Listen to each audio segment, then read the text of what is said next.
श्री श्री गणेशाय नमः। ओम श्री श्री भगवते वासुदेवाय।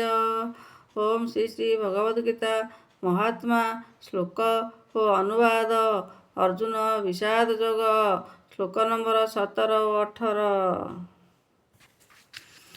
काश्यश्च परमेश्वरः श्रीखण्डी च महारथः दृष्टद्युम्नो विराटश्च सात्यकीश्च पराजितः द्रुपदो द्रौपदेयाश्च सर्वशः पृथिवीपते सौभद्र महाबाहु शङ्खानद पृथक् पृथक् श्रेष्ठ धनुर्धर काशीराज महारथी श्रीखण्डी दृष्टद्युम्न राजा विराट अजय सात्विक राजा द्रुपद द्रौपदीଙ୍କ ପାଞ୍ଚ ପୁତ୍ର ଏବଂ ସୁଭଦ୍ରା ପୁତ୍ର ମହାବାହୁ ଅଭିମନ୍ୟୁ।